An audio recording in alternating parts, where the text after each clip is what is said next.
All right, back at it on this Monday evening. Hey everyone, it's 21 News Chief Meteorologist Eric Wilhelm here. It's the video call Weather for Weather Geeks. No shortage of things to talk about this week, including the possibility of some rowdy thunderstorms late Tuesday and into Tuesday night. It was just kind of a ho-hum Monday, though. Not bad outside. In fact, in our northern viewing area where we had more appreciable sunshine for a lot of the daylight hours today, it was a decent, seasonable day. Upper 60s, lower 70s. A little bit cloudier off to the south. Some thicker clouds for a lot of the afternoon in places like Lisbon and East Liverpool and over towards East Palestine as well. But we have been largely dry. Now, I can't rule out a spritz or a sprinkle over the next hour or two, but most of this stuff that's on the radar this evening is virga. It's precipitation that is evaporating before reaching the ground. Nationally, the big weather story is the very high-end severe weather risk yet again for the Plain States. What a couple of weeks it's been out here. And as of 7:08 Eastern Time, tornado watches line up from Nebraska all the way down into extreme northern Texas this evening, and I would expect more watches to be issued before tonight is through. It's going to be a very, very busy night for the Storm Prediction Center and local National Weather Service offices.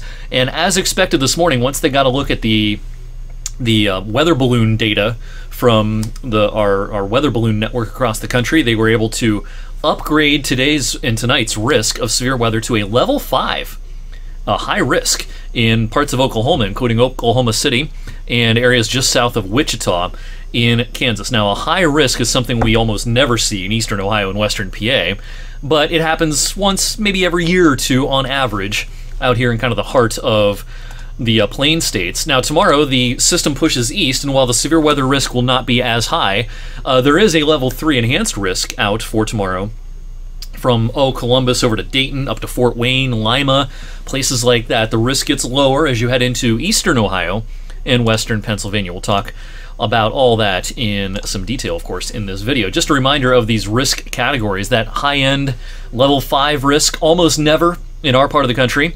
We have been in an enhanced risk a handful of times already this spring. It's been a few weeks, but pretty common that we had enhanced risks across eastern Ohio and parts of western PA in late March and early parts of April. So these numbers here are the average number of times per year that our specific area around Youngstown and surrounding areas are under these risk categorizations, but it's certainly more common out in the Plain States. Now, with that enhanced risk tomorrow, the Storm Prediction Center did introduce what we call a hatched area. That's those little dashed black lines in the 10% tornado risk zone, which means not only is there a 10% risk of a tornado within 25 miles of any spot in that yellow area, but there is an elevated risk that it's not just an EF0 tornado. The ingredients may come together for some significant tornadoes, EF2 or higher. So again, particularly under the gun, perhaps the I-70 corridor and heading up towards Fort Wayne, maybe just south of Toledo. But while the risks are lower to the north and to the east, they're certainly not zero in far eastern Ohio and the panhandle of West Virginia, western Pennsylvania. I'm not as impressed with the risks that far east as off to the west, but it's something that we're certainly going to be keeping a close eye on our Tuesday. We've got a lot of ingredients coming together. We've got an increase in moisture. The dew points will be coming up. It'll be a pretty warm day, lots of wind shear aloft, and all of that kind of maximizes over central Ohio, parts of western Ohio, perhaps southern Ohio as well. This is one of the parameters we look at. It's called the supercell parameter, and basically the higher the number, the better the chance for supercell type thunderstorms. And so 7-8 units on this from Columbus up to Mansfield, that's pretty impressive. 1 or 2 units in our area, nothing to sneeze at, but certainly not as high as out to the west. Another thing we look at is what's called the significant tornado parameter.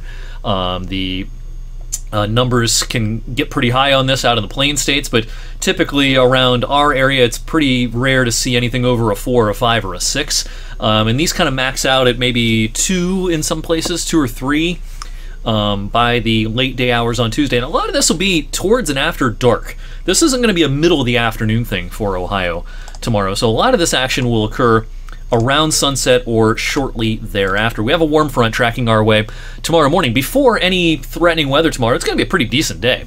A warm afternoon with sun and clouds. Our first chance of a renegade shower or perhaps a thunderstorm will come mid to late afternoon, but that's a small fraction of the area that would get that. Only if you're kind of unlucky would you get a quick downpour mid to late afternoon. I think most of us will be dry until we head towards early evening. Now, our in-house model here differs a little from some of the other high-resolution modeling. Some of the other high-resolution modeling has a band of thunderstorms pushing through, perhaps just along our warm front, around about 5, 6, 7 o'clock, and then we get a break, and then there's another round mid to late evening.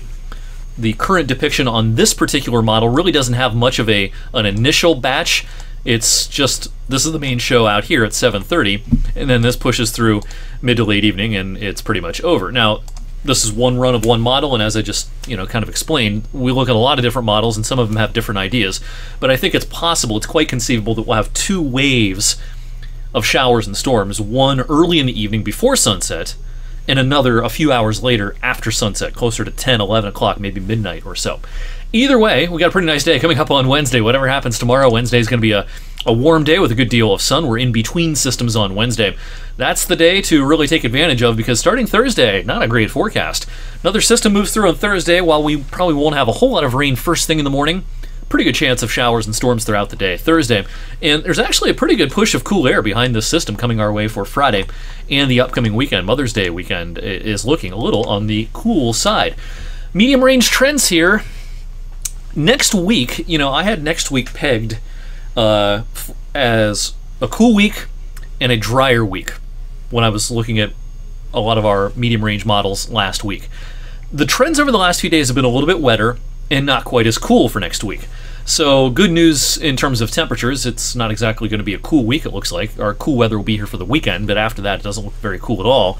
But it may come with several more chances of rain next week. So it looked earlier to me like we'd get into a little bit more of a northwesterly dry flow for a lot of next week. And it just, the models are kind of, like Lucy pulling away the football, Charlie Brown fans.